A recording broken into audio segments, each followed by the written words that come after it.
జై తెలంగాణ. అందరికీ నమస్కారం. ఇవాళ తిరుమలలో స్వామివారి దర్శనం చేసుకోవడానికి నేను, నాతో పాటు మా కుటుంబ సభ్యులు, మా జాగృతి కుటుంబ సభ్యులు, అనేక మంది తెలంగాణ వాదులు, ఆంధ్ర ప్రాంతంలో మమ్మల్ని అభిమానించేటటువంటి నాయకులు అందరూ కూడా రావడం చాలా సంతోషం. ఇవాళ గత 4 సంవత్సరాలుగా నేను చెయ్యని తప్పుకు ఏదో తప్పు చేసినట్టుగా అవాకులు చెవాకులు వాగుతూ సంపూర్ణంగా నన్ను, నా కుటుంబాన్ని, మా జాగృతి సంస్థను తీవ్రమైనటువంటి మానసిక వేదనకు గురి చేసినటువంటి కేసు ఏదైతే ఉందో, మొన్న దేవుడి దయ వల్ల, మా యొక్క నీతి నిజాయితీ వల్ల మరి సంపూర్ణంగా కొట్టుడు వేయబడ్డది. కాబట్టి స్వామివారికి కాలినడకన వచ్చి మొక్కు చెల్లిస్తామనేటటువంటి మొక్కు ఉంది. కాబట్టి ఆ మొక్కు చెల్లించుకోవడానికి ఇవాళ తిరుమలకు రావడం జరిగింది. చాలా సంతోషం.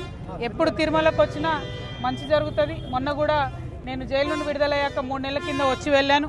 స్వామివారి దర్శన భాగ్యంతో సంపూర్ణంగా కేసే పోయింది. మరి ఇప్పుడు స్వామివారికి మొక్కు చెల్లించుకొని నెక్స్ట్ 2 నెలల లోపలే మరి తెలంగాణ రాష్ట్రంలో తెలంగాణ జాగృతి సంస్థ ఒక నూతన పార్టీ పెట్టబోతా ఉన్నది. కాబట్టి ఆ పార్టీ కూడా వెంకటేశ్వర స్వామి దయతోని అత్యద్భుతంగా కొనసాగుతుందని, తెలంగాణ ప్రజల సేవలో మేము ముందుంటామని, ఎటువంటి భేషజాలు లేకుండా అన్ని వర్గాల ప్రజలకు కూడా, ఎటువంటి భేదభావాలు లేకుండా అన్ని వర్గాల ప్రజలకు కూడా సేవ చేసేటటువంటి ఒక మంచి పార్టీని తెలంగాణ ప్రజలకు అందియాలనే ఉద్దేశంతో కూడా స్వామివారికి మొక్కుకుంటాము. పార్టీ పెట్టిన తర్వాత, మరిన్ని నూతన కార్యక్రమాలు తీసుకున్న తర్వాత ఖచ్చితంగా స్వామివారి దర్శనానికి మళ్ళీ వస్తూ ఉంటాం.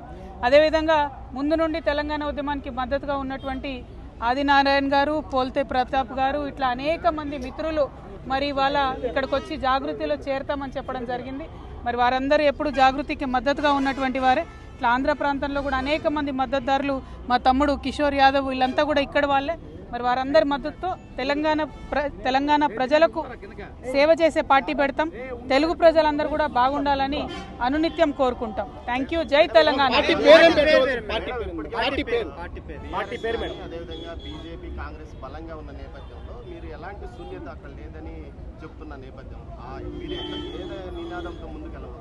ఇవాళ మీరు నిన్నగాక మొన్న జరిగిన మున్సిపల్ ఎన్నికలు చూస్తుంటే కాంగ్రెస్ పార్టీ ప్రజలకు ఇచ్చినటువంటి ఏ ఒక్క హామీ నెరవేర్చకపోయినప్పటికీ కూడా మళ్ళీ పెద్ద మెజార్టీలో చాలా సంఖ్యలో కాంగ్రెస్ గెలవడం జరిగింది. బీఆర్ఎస్ చాలా పరిమిత స్థానాలకు ఉండిపోయింది. బీజేపీ కూడా సేమ్ పరిస్థితి. ఎందుకు ఇది జరుగుతూ ఉంది అని అంటే, బీజేపీ కానీ బీఆర్ఎస్ కానీ ప్రతిపక్షంగా కంప్లీట్గా వైఫల్యం చెందినారు. ప్రజల మధ్యలో ఉండడం లేదు, ప్రజల సమస్యలు తెలుసుకోవడం లేదు, ప్రజలతో మమైకమయ్యేటటువంటి పరిస్థితి లేదు. ఒకవేళ ఇప్పుడు వాళ్ళు కొత్తగా మేము ప్రజల దగ్గరికి వెళ్దామన్నా ప్రజలు వాళ్ళని నమ్మే పరిస్థితి లేదు. ఎందుకంటే మాటికి ఒక స్టాండు, పూటకు ఒక స్టాండు మార్చుకుంటూ మరి ప్రజల్ని ఇబ్బంది పెడుతున్నటువంటి ప్రతిపక్షాలు, ప్రభుత్వం అయితే ఇచ్చిన ఏ ఒక్క మాట కూడా కనీసం చేయడం లేదు. అటువంటి సందర్భంలో తెలంగాణలో ప్రజలు ఆల్టర్నేట్ కోసం చూస్తున్నారని మాకు బలంగా అనిపిస్తున్నది.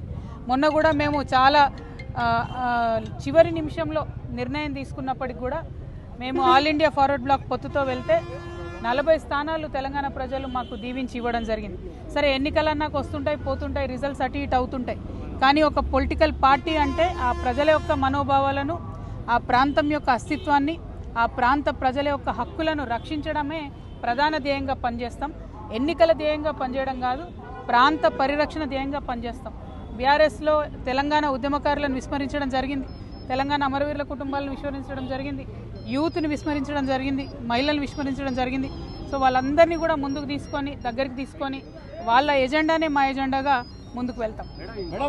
సామాన్య మహిళలు కూడా ఇప్పుడు ఎలా, మీ పార్టీ కొత్త పార్టీ పెడతారు, సామాన్య మహిళలను మీరు ఎలా ప్రోత్సహించబోతారు, వాళ్ళకి సంబంధించి పార్టీ ఏ విధంగా నిర్ణయాలు తీసుకోబోతుంది? డెఫినెట్లీ. ఇంకేమైనా క్వశ్చన్స్ ఉంటే ఒకేసారి చెప్పేద్దాం. రాష్ట్ర విభజన జరిగి 10 సంవత్సరాలు అయింది. ఇప్పటికీ కొంత బీఆర్ఎస్లో సీనియర్ నాయకులు కానీ, కేటీఆర్ కానీ ఆంధ్రను విమర్శించడం, ఆంధ్రను ద్వేషించడమే టార్గెట్గా పెట్టుకొని ఎన్నికల సమయంలో మాట్లాడతారు. ఇది నెక్స్ట్ మీ పార్టీ కూడా అదే పని చేస్తారు. మేడం, బీఆర్ఎస్లో కూడా కొంతమంది అసంతృప్తి పరులు ఉన్నారు, వాళ్ళు కవిత వైపు చూస్తున్నారు. వాళ్ళు ఏ విధంగా ఆహ్వానించబోతున్నారు అంటే, కొత్త పార్టీ ఏదొచ్చినా కూడా ప్రజలకు కొత్తదనంతో కూడినటువంటి అంశాలను తీసుకొని ముందుకు వెళ్తేనే సక్సెస్ అవుతాము. మేము ఒకటే ఎజెండా తీసుకున్నాము, నిరంతరం ప్రజల మధ్యలో ఉండడమే మా ఎజెండా. ఏదో పైన పెద్ద పెద్ద అంశాలు చెప్పి క్షేత్రస్థాయిలో గల్లీలో ప్రజలకు ఇబ్బందులు ఉంటే, వాళ్ళకు లైట్ రాకపోతే, వాళ్ళ స్కూల్ బాగాలేకపోతే కనీసం పట్టించుకోకుండా తిరిగే పొలిటికల్ పార్టీ లాగా మా పార్టీ ఉండదు. క్షేత్రస్థాయి నుంచి మైక్రో లెవెల్ ఫోకస్తో తెలంగాణ ఫస్ట్ అనే నినాదంతో మేము ముందుకెళ్తాం. తెలంగాణ వాదులం ఎప్పుడైనా ఒకటే మాట చెప్పినాం, మాకు తెలంగాణ ప్రాంత ప్రజల హక్కుల పరిరక్షణే ప్రధాన ధ్యేయం అని చెప్పినాం. అంటే మేము మానవతావాదులం. ఒకవేళ ఒక ప్రాంతం వారి హక్కులు బాగుండాలని మేము అన్నట్టయితే ఇంకొక ప్రాంతానికి కూడా అది ఆటోమేటిక్గా వర్తిస్తుందనే అంశం.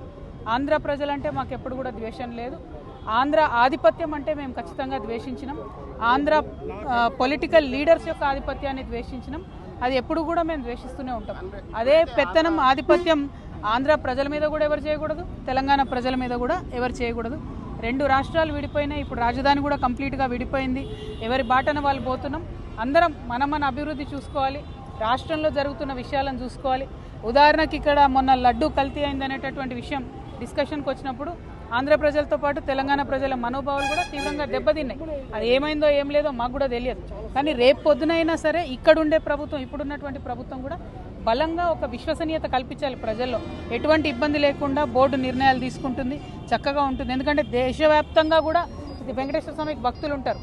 సో ఇక్కడ మన రాష్ట్రమైన 2 తెలుగు రాష్ట్రాలు కూడా దేశం మొత్తానికి ఆదర్శంగా ఉండాలని చెప్పి మేము బలంగా నమ్ముతాం. కాబట్టి ప్రజలుగా కలిసి ఉండాలి, రాష్ట్రాలుగా విడిపోవాలనే నినాదంతోనే మేము ఆనాడు ఉన్నాం, ఈనాడు కూడా ఉంటాం. Thank you. జై తెలంగాణ. పార్టీ పేరు స్వామివారికి సీక్రెట్ గా చెప్తాను, మీకు తర్వాత పబ్లిక్ గా చెప్తాను. సిరిసిల్ల నుంచి మీరు పోటీ చేస్తారని ఆదిత్య గారు చెప్పారు నిన్న. సిరిసిల్ల నుంచి మీరు పోటీ చేయబోతున్నారని మీ అబ్బాయి ఆదిత్య గారు చెప్పారు. నిజమా, ఎంతవరకు? అసలు ఒక మాట ఏంటంటే ఇప్పుడే మేము మాట్లాడుతూ వస్తూ ఉన్నాము. మా బాబు నిన్న ఏదో ప్రైవేట్ ఫంక్షన్కి వెళ్ళాడు. మా ఇంట్లో అబ్బాయి ఒక అతను హెల్పర్ ఉంటాడు, అతడు పెళ్ళికి వెళ్ళడం జరిగింది. అసలు కనీసం మీడియాతో మాట కూడా మాట్లాడలేదు. మాట్లాడకుండానే మాట్లాడినట్టు వేసినారు. సో మీడియా మిత్రులు కూడా మరీ ఇట్లా మమ్మల్ని మాట్లాడినట్టు చెప్పొద్దని చెప్పి రిక్వెస్ట్ చేస్తూ మీ అందరు